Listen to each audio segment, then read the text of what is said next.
bhaktin dehi Tripura bhairavi amba tava padam bhoja bhaktin dehi Tripura bhairavi amba tava padam bhoja bhaktin dehi me Tripura bhairavi padam bhoja bhaktin dehi Tripura bhairavi amba tava padam bhoja bhaktin dehi Tripura bhairavi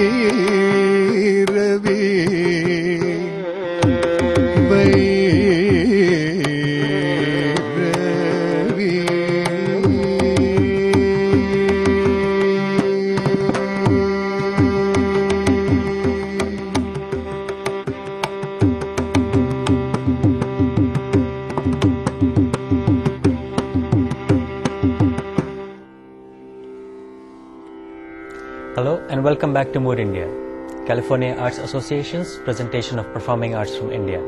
I'm your host, Arvind Kansal. Continuing our series on Indian classical music, today we are going to discuss and talk about and perform a Carnatic raga, Raaghavan. In the studio we have Raaghavan Manian, an eminent vocalist, both a teacher and a performer living in San Francisco Bay Area. He is a student of Dr. Krishna. Accompanying him on violin is Krishna Parthasarathy. He is a student of Shanti Narayan, later on Mulai Vasal Chandramurli, and currently Hemingway V. Sridharan. Accompanying them both on Mridangam and Ghatam is Ravindra, Bharathy, Sridharan. He teaches and performs regularly in San Francisco Bay Area. He is a student of M.A. Krishnamurti, later on M.K. Venugopal, and currently Sriram Brahmanandam. Welcome. Thank you.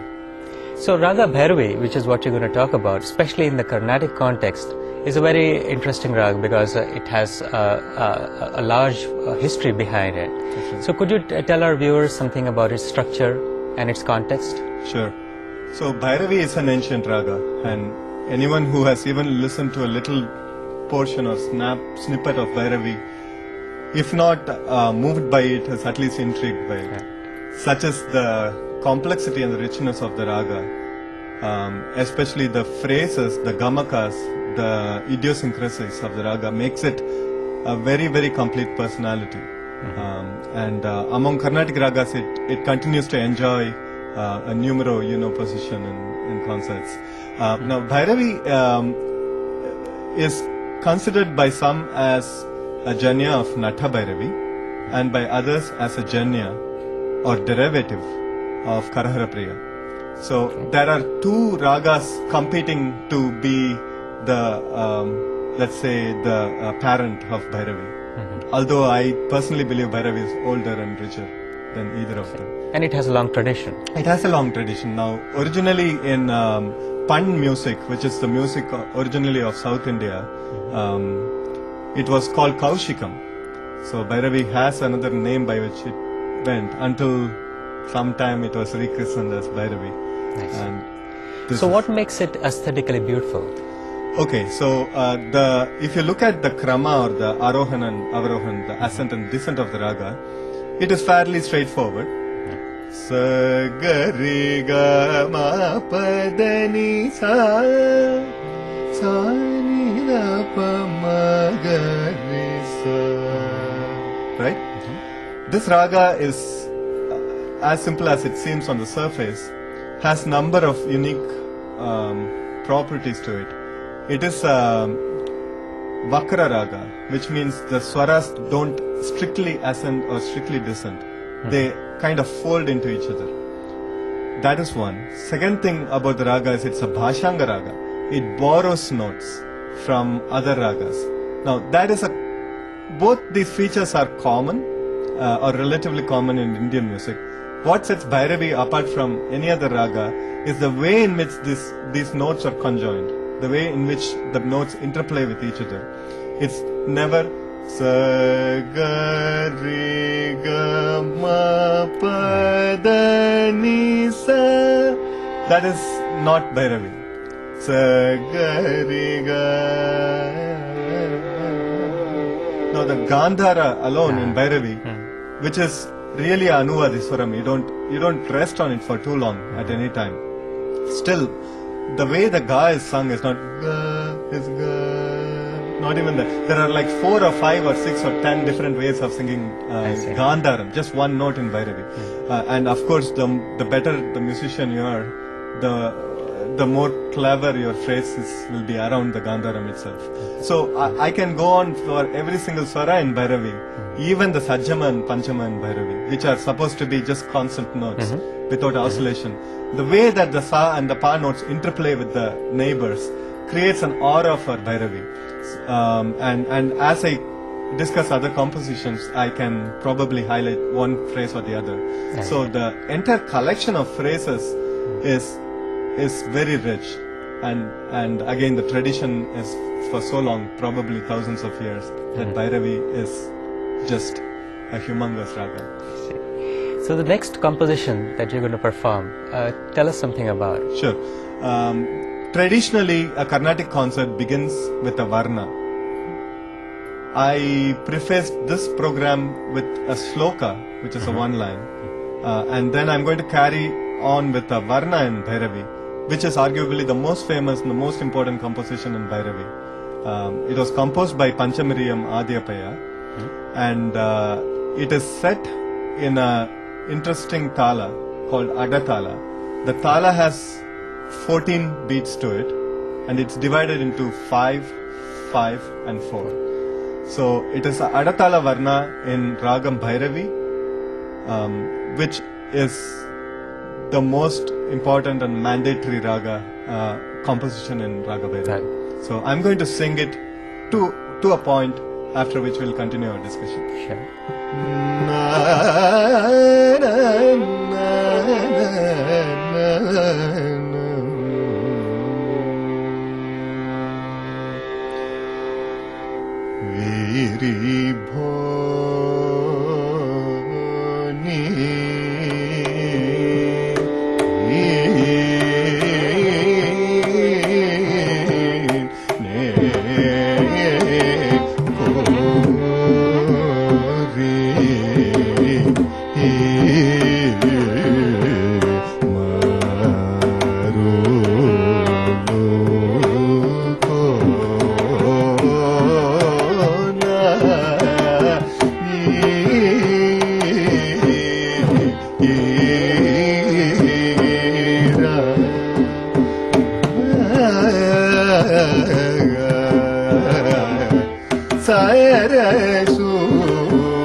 Ni pa da ni ma pa da ni sa ri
Beautiful. That was only half of it. Yeah, it is a much extended version. I had to compress it. Raga Bhairavi, as you said, is such a mainstay of Carnatic music. And in Hindustani, Raga Bhairavi is also there, right? That's why I'm using the words Raga and Raga both.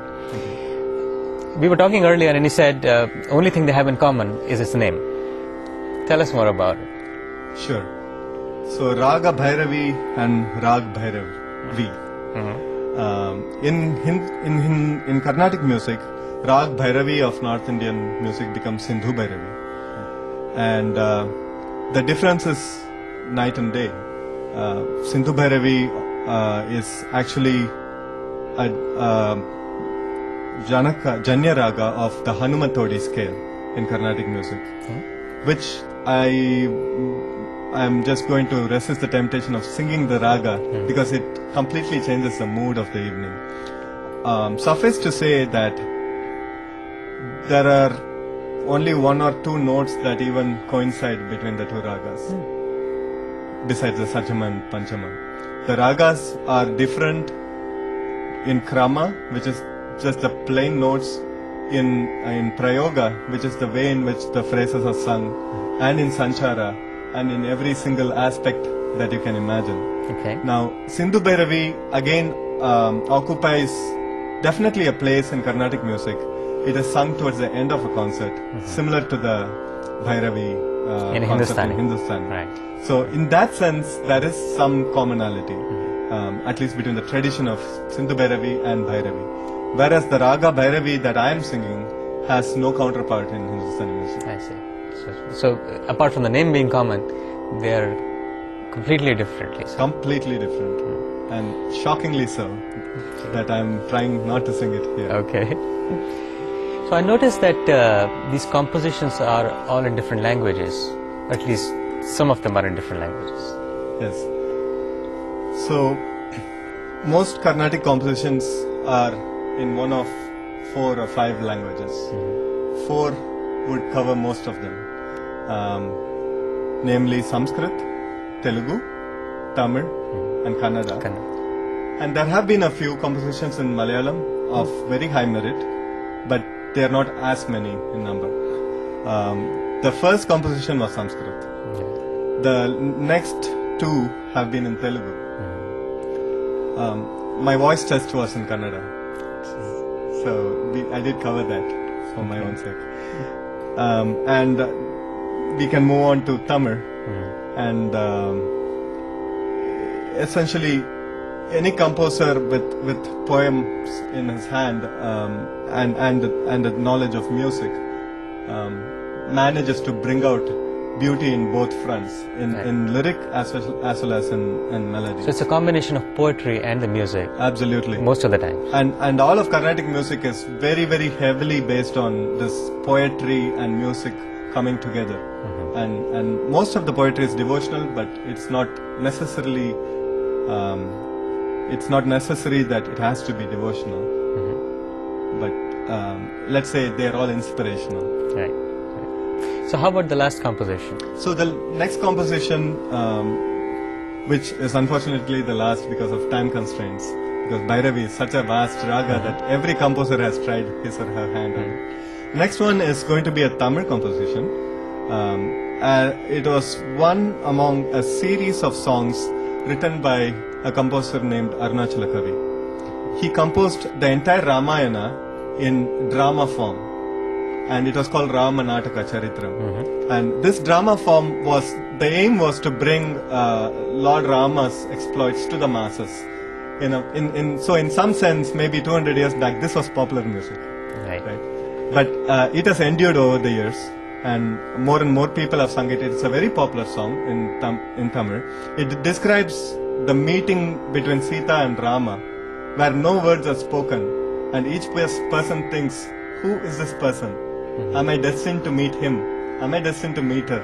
Why is his or her face so pretty? And it's basically a condensate of the thoughts of Rama as well as Sita.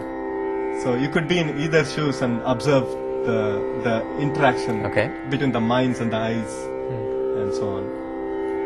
It is the piece is Yaro, Ivar Yaro. I'll preface it with a brief tanam in Bhairavi just to bring out some other aspects of the raga. Tanam has an equivalent in Drupada Singam called Nomtam, as you know.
சீருலாவும் மிதிலையில் கருளாவும் சீருலாவும் மிதிலையில் கருளாவும் சீருலாவும் மிதிலையில் கண்ணி மாடம் தனி உள்ளே நின்றவர் யாரோ இவர் யாரோ என பேரோ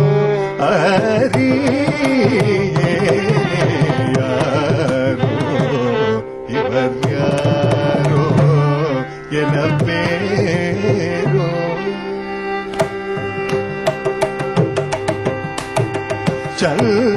சந்திரபிம்ப முக மலராலே என்னை சந்திரபிம்ப முக மலராலே என்னை தானே பார்க்கிறார் ஒரு அந்த நாடின் தொந்தம் போல உருகிறார் நாடின் தொந்தம் போல உருகிறார் நாடின் உருகிறார் நாடின் தொந்தம் போல உருகிறார் நாடின் போல இந்த நாளில் வந்து சேவை தருகிறார் இவர் யாரோ என பேரோ ஹரி இவர் யாரோ என பேரோ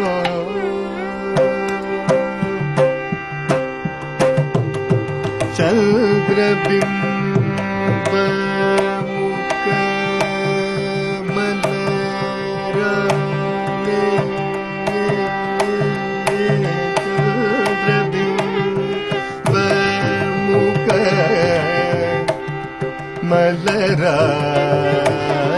மலராலே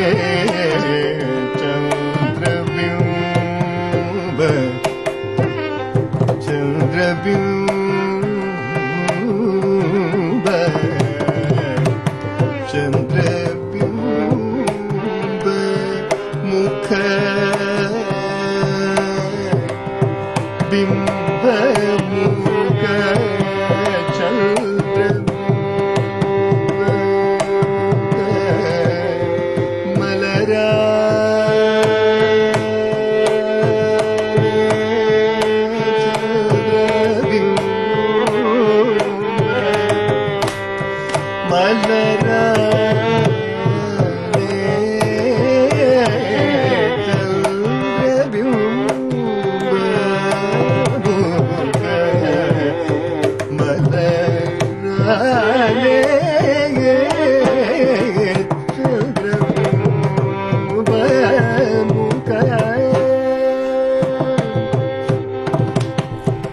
This concludes our program on Carnatic Raga Bhairavi.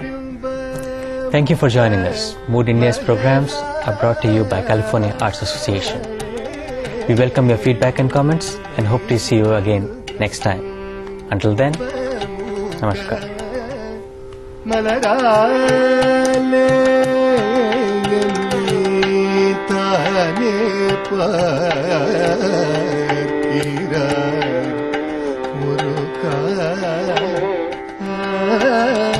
Ah